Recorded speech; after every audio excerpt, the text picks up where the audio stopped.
સતત mood swing એક ગંભીર બીમારી. નમસ્કાર, ગુજરાત ન્યૂઝમાં આપનું સ્વાગત છે અને ડે સ્પેશિયલ કાર્યક્રમ સાથે હું છું માલવી.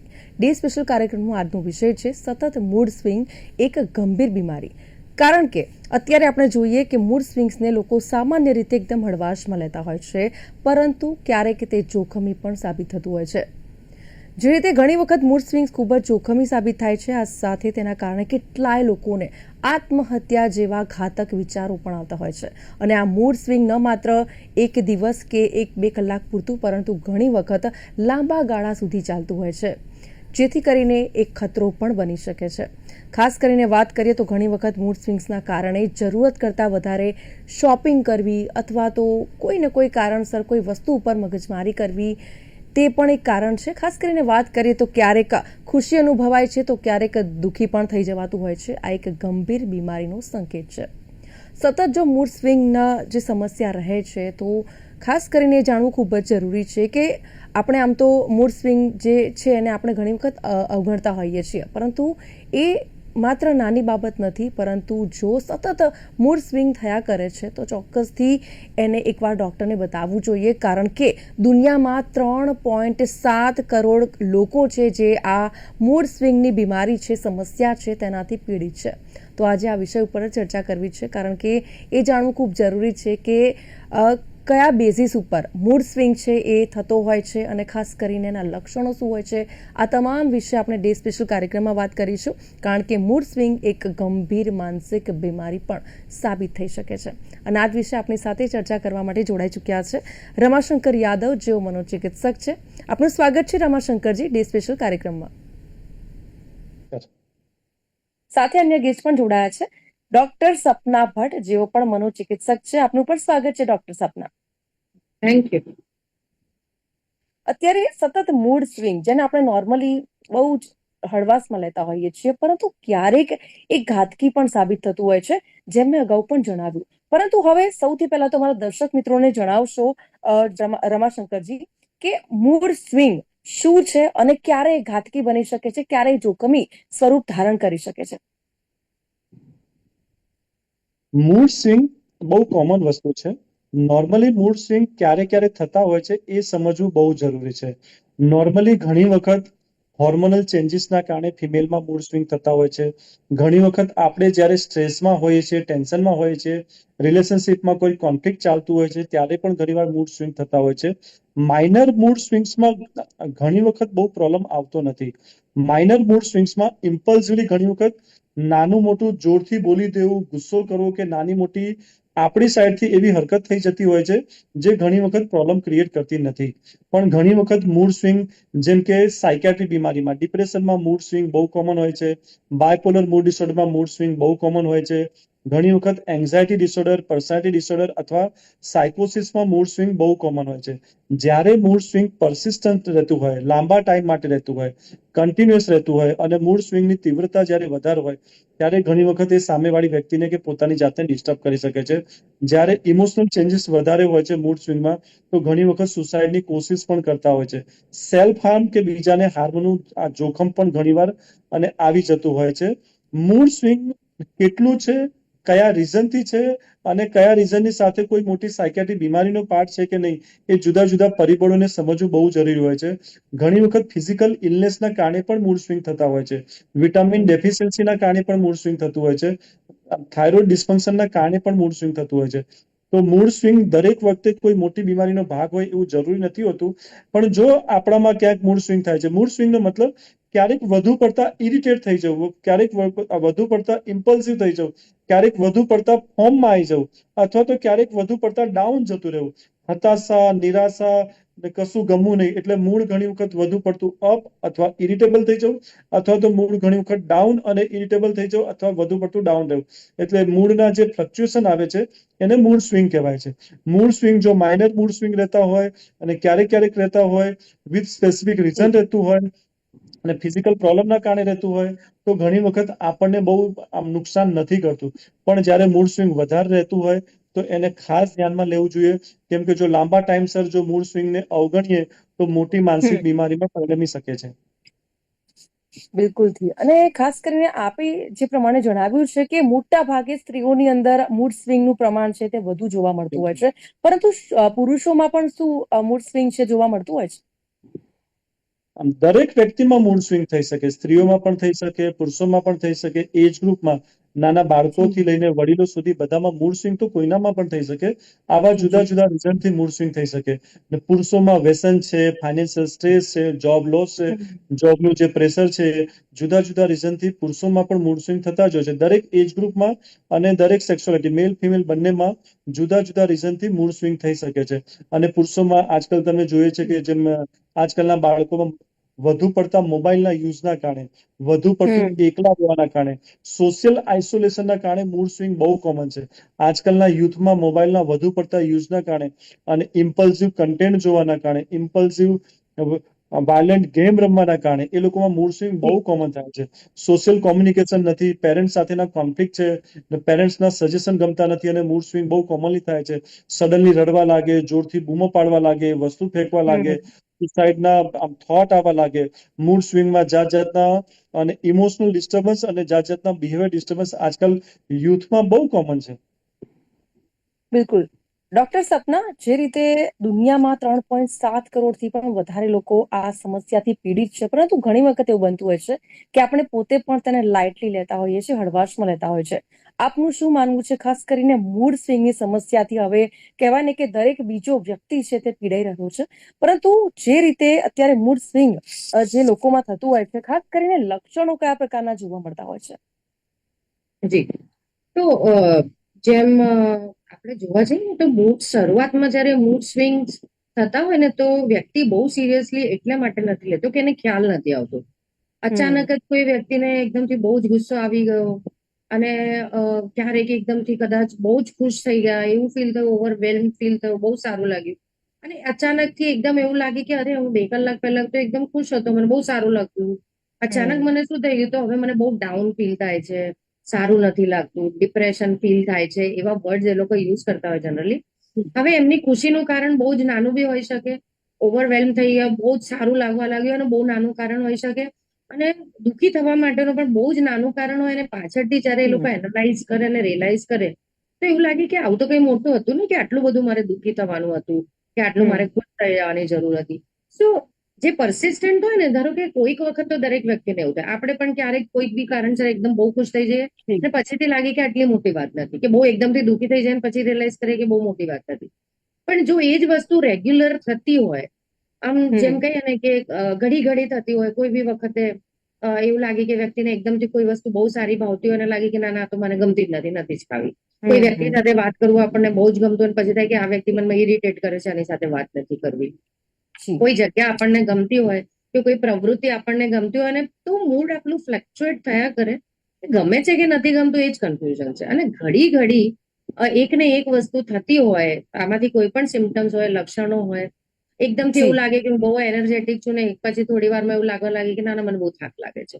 તો કદાચ જે આપણે કહીએ ને કે રૂટીનમાં જો આ વસ્તુ થવા લાગે, ત્યારે વિચારવાનો પ્રશ્ન થઈ જાય માણસને કે ભાઈ ઓકે, મહિનામાં એકાદ વાર થઈ ગયું કે વર્ષમાં 4-6 વાર થઈ ગયું, ઠીક છે, પણ મને રૂટીનમાં એવું થવા લાગ્યું છે કે મને દર 2-4 દિવસ એવું થાય છે, કે દરરોજ એવું થાય છે, કે એમ કહે ને કે અમુક અમુક ટાઈમે એવું થાય છે. ત્યારે ક્વેશ્ચન ઓફ થિંકિંગ હોય છે કે ભાઈ આ મારો ખરેખર મારે આના માટે કોઈક મેડિકલ કે ક્લિનિકલ કે ટેકનિકલ હેલ્પની જરૂર છે. કેમ કે જયારે માણસ પોતે એનાલાઇઝ કરે ને તો શરૂઆતમાં એને એવું લાગે કે આવું તો થાય, આવું તો થાય.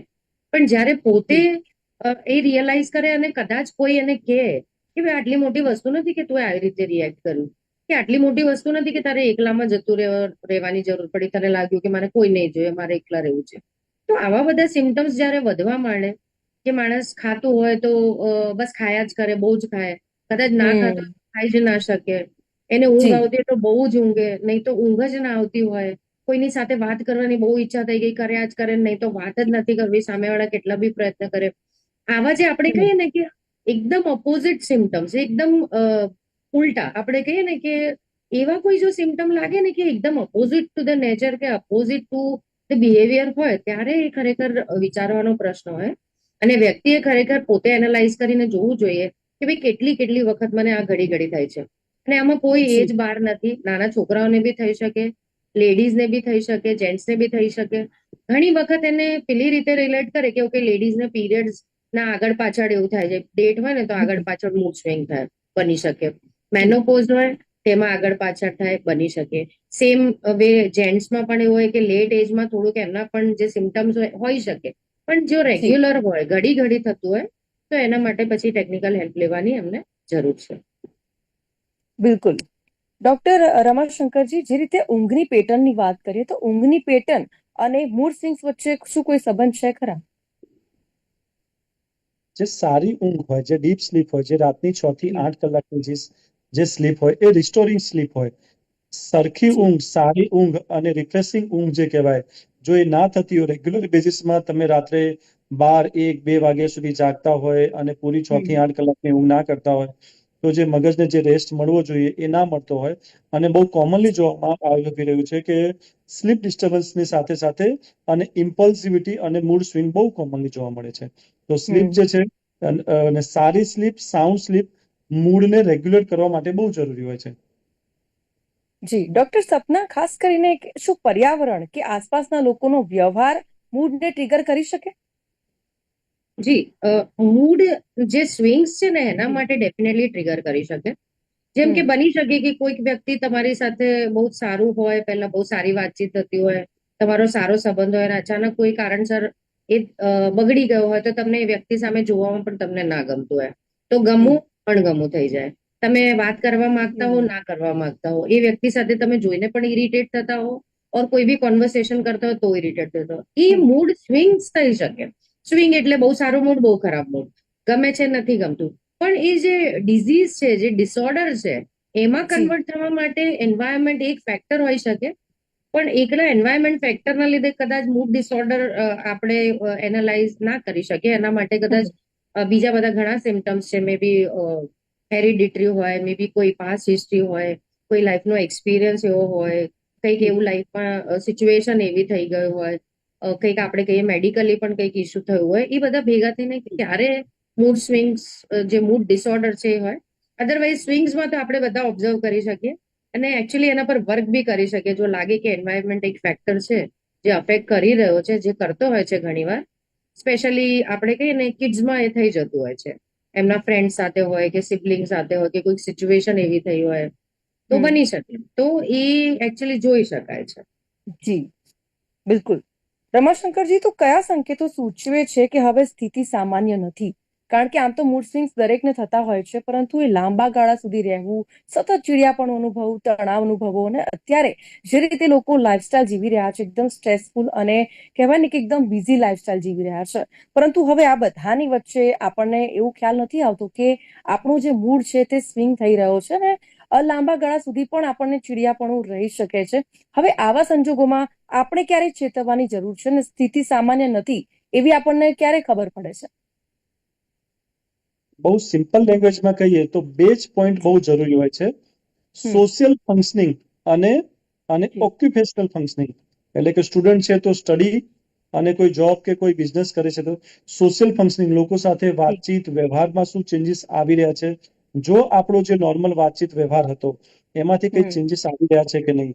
મૂડ સ્વિંગની સાથે સાથે આપણા બિહેવિયરમાં શું ચેન્જીસ આવી રહ્યા છે, આપણું જે ડે ટુ ડે લાઈફમાં શું ચેન્જીસ આવી રહ્યા છે, આપણા વર્કમાં શું. તો સોશિયલ અને ઓક્યુપેશનલ લાઈફને જો ડિસ્ટર્બ કરવાનું ધીમે ધીમે ચાલુ કરે, તો મારું મૂડ સ્વિંગ જે છે ક્યાંક ને ક્યાંક મને મેન્ટલ ઇલનેસ સાઈડ લઈ જઈ રહ્યો છે, કોઈ માનસિક બીમારી, કોઈ માનસિક ડિસ્ટર્બન્સ સાઈડ લઈ રહ્યું છે, કોઈ ક્રોનિસિટી સાઈડ લઈ જઈ રહ્યું છે. તો સોશિયલી અને ઓક્યુપેશનલી જો નાના મોટા ફેરફારો થવા લાગે, લોકો તમારા બિહેવિયરમાં નાના મોટા ચેન્જીસ રેગ્યુલર બેઝિસ ઉપર જોવા લાગે, લોકોને પણ ફીલ થાય છે અથવા તમને પોતાને ફીલ થાય છે કે મારા બિહેવિયરમાં ઘણા ખરા ચેન્જીસ આવી રહ્યા છે, તો એને ખાસ થોડું સિરિયસલી લેવાની જરૂર છે. ઘણી વખત આજે આપણું સમાજ છે એ સ્ટિગ્માની રીતે જુએ છે અને ઘણી વખત એ ટાળવાની કોશિશ કરે છે. જેમ કે ડિપ્રેશનની વાત કરીએ તો હતાશા, નિરાશા છે, જોબ ઉપર જવાનું મન નથી થતું, કામ કરવાની જે ધગશ છે એ ઘટતી જાય છે અને ટાળતા જાય છે. કોઈને બતાવીશું, બહાર કોઈને ખબર પડશે તો. ઘણી વખત અમારી પાસે એ જેવા પેશન્ટ આવતા હોય છે જે ડિપ્રેસિવ સિમ્ટમ સાથે 4-5 મહિનાથી પીડાતા હોય છે, પણ એ ટાળે છે કે મારે કોઈની હેલ્પ નથી લેવી, કોઈને ખબર પડશે તો લોકો શું વિચારશે, લોકો ચર્ચા કરશે.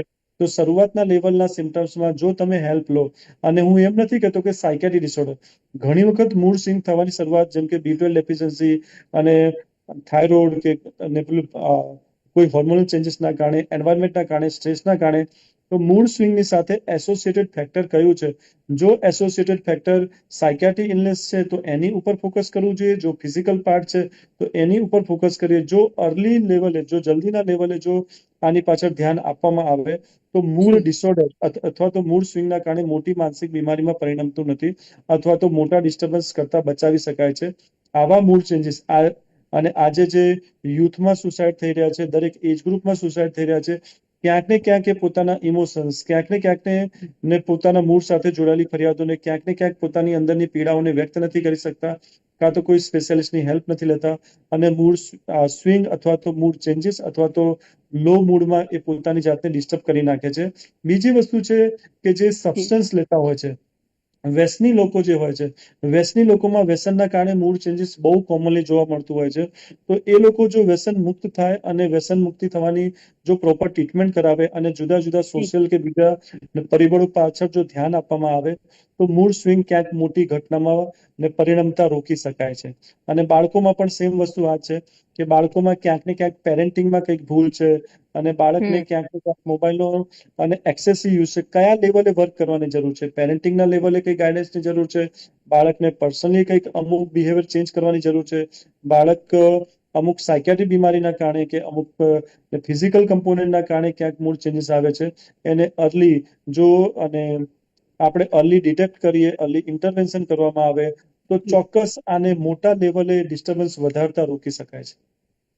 બિલકુલ. ડોક્ટર સપના, જે રીતે આપણે વાત કરીએ કે મૂડ સ્વિંગ અને સામાન્ય ડિપ્રેશન, આ વચ્ચે શું ફરક હોઈ શકે છે? શું ફરક આ બંને વચ્ચે? કારણ કે અત્યારે આપણે જોઈએ છીએ કે બિઝી લાઈફસ્ટાઈલના સાથે ઘણું બધું જીવનમાં ભાગદોડ ભરી જિંદગી આપણે કહીએ છીએ, અને જેમાં ડિપ્રેશન પણ એક મહત્વપૂર્ણ ભાગ ભજવે છે.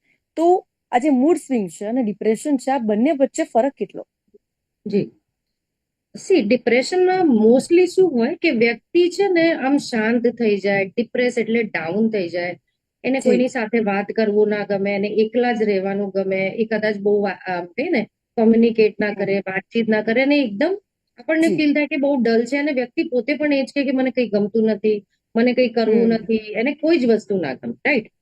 પણ મૂડ સ્વિંગમાં કેવું હોય છે કે વ્યક્તિ એકદમથી કોઈક વખત બહુ જ ખુશ હોય, કોઈ બી રીઝન થી એને એટલી ખુશી લાગે ને બહુ સારું લાગે, ઓવરવેલ્મ હોય એ વસ્તુથી કે અરે બહુ જ બેસ્ટ છે આ લાઈફનું, જે સિચ્યુએશન છે, સીન છે, ગમતી વસ્તુ છે, કોઈ બી હોય એ હોઈ શકે.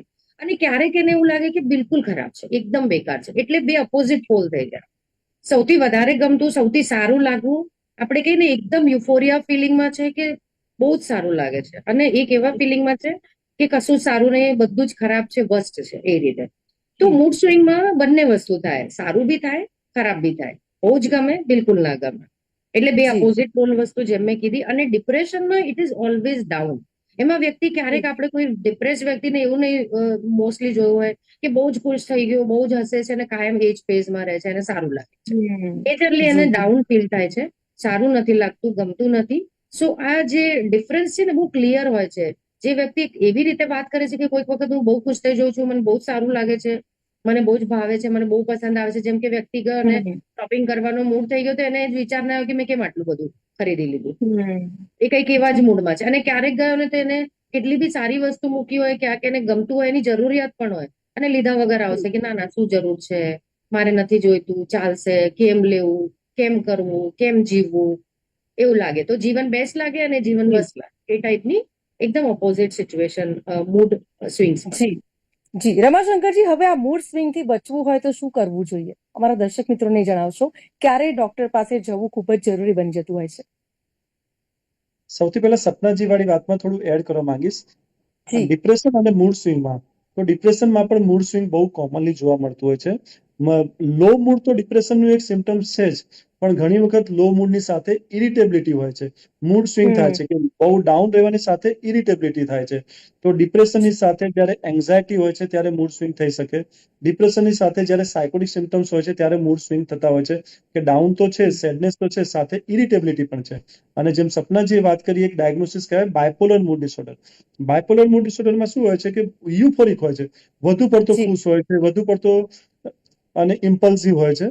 તો હમ મેજર ડિપ્રેશનમાં પણ મૂડ સ્વિંગ થઈ શકે અને એન્ઝાયટી ડિસઓર્ડરમાં પણ મૂડ સ્વિંગ થઈ શકે. જી સાથે બાયપોલર મૂડ ડિસઓર્ડરમાં પણ મૂડ સ્વિંગ થઈ શકે અને કેટલાક પર્સનાલિટી ડિસઓર્ડર છે, પર્સનાલિટી ડિસઓર્ડરમાં પણ મૂડ સ્વિંગ થઈ શકે. તો મૂડ જી સ્વિંગ જી આ બધા જે 4-5 બીમારીઓ છે એ દરેક બીમારીમાં મૂડ સ્વિંગ ઘણા કોમનલી જોવા મળતું હોય છે. હવે શું જી કરવું જોઈએ ટ્રીટમેન્ટ માટે? જો જી સૌથી પહેલા સાયકાટ્રી ડિસઓર્ડરની જ વાત કરી છે, તો જો સાથે સાથે મૂડ સ્વિંગ જે છે, મૂડ સ્વિંગની સાથે અને એસોસિએટેડ સિમ્પટમ્સ કયા કયા છે? મૂડ સ્વિંગની સાથે સાથે એન્ઝાયટી સિમ્પટમ છે, બેચેની થાય છે, ગભરામણ થાય છે, તો અને anxiety disorder plus mood symptoms છે, અને ખાલી જી ડિપ્રેશનની સાથે મૂડ સ્વિંગ છે, બાયપોલારિટી સાથે મૂડ સ્વિંગ છે, હમ સ્કિઝોફ્રેનિયામાં ઘણી વખત અને ઇમ્પલ્સિવિટી હોય છે, અને ઇમ્પલ્સિવિટીની સાથે સાથે અચાનક અને એગ્રેસિવ બિહેવિયર કરવા લાગે છે, મૂડ સડનલી સ્વિંગ થાય છે. હમ સ્કિઝોફ્રેનિયામાં પણ ઘણી વખત મૂડ સ્વિંગ જોવા મળતા હોય છે. તો જે જી ડાયગ્નોસિસ હોય છે, જો મૂડ સ્વિંગ અને 1 કે 2 વીક કરતા વધારે રહેતું હોય, જો પ્રોમિનન્ટ રહેતું હોય, જો પોતાને કે બીજાને ડિસ્ટર્બ કરતું હોય, તો કોઈ સ્પેશિયાલિસ્ટ પાસે ટ્રીટમેન્ટ માટે જવું જોઈએ. જી અને જે એસોસિએટેડ સિમ્પટમ્સ અને જે ડાયગ્નોસિસ બને છે એના પ્રમાણેની મેડિસિન ચાલુ થતી હોય છે. જો મૂડ જી સ્વિંગ કોઈ સ્ટ્રેસરના કારણે છે, જી જી રિલેશનશિપના કોન્ફ્લિક્ટના કારણે છે, તો ઘણી વખત કાઉન્સેલિંગનો સહારો પણ લેવો પડતો હોય છે. બિલકુલ રિલેશનશિપ ડિસ્પ્યુટમાં મૂડ સ્વિંગમાં કાઉન્સેલિંગનો બહુ સારો રોલ હોય છે. સબસ્ટન્સના કારણે હોય જી તો જી એ સબસ્ટન્સના લેવલની ટ્રીટમેન્ટ હોય છે. તો મૂડ સ્વિંગની સાથે એસોસિએટેડ જે ફેક્ટર્સ હોય છે, એ દરેક એસોસિએટેડ ફેક્ટર પરથી ટ્રીટમેન્ટ ડિસાઇડ થાય છે કે જી જી મેડિસિનની જરૂર છે અને સાથે કાઉન્સેલિંગની જરૂર છે. તો એ લાઇન ઓફ ટ્રીટમેન્ટ થતી હોય છે. બિલકુલ ચોક્કસથી અહીં આપણે ચર્ચાની સમાપ્તિ કરીએ છીએ. થેન્ક યુ વેરી મચ રમાશંકરજી અને ડોક્ટર સપનાજી. Thank you very much. આ બંને અમારી સાથે ચર્ચામાં ભાગ લીધો. ડે સ્પેશિયલમાં જોડાવા બદલ thank you very much. Thank you. તો જે રીતે અત્યારે મૂડ સ્વિંગ જે કહેવાય ને કે ઘણું બધું વધી રહ્યું છે, પરંતુ ક્યારેક આપણને તેની પરખ નથી થતી. પરંતુ જો જે પ્રમાણે અમારા ડૉક્ટર્સે જણાવ્યું છે કે એવા સિમ્ટમ્સ દેખાતા હોય, લાંબા ગાળાનું મૂડ સ્વિંગ રહેતું હોય, તો તમારે તાત્કાલિક ડૉક્ટરની સલાહ લેવી જોઈએ, કાઉન્સેલિંગ કરાવવું જોઈએ, કારણ કે ક્યારેક એ ઘાતક અને ગંભીર પણ સાબિત થતું હોય છે. તો હાલ ડે સ્પેશિયલ કાર્યક્રમમાં બસ આટલું જ. ફરીથી મળીશું નવા વિષય સાથે. હાલ મને આપશો રજા. નમસ્કાર.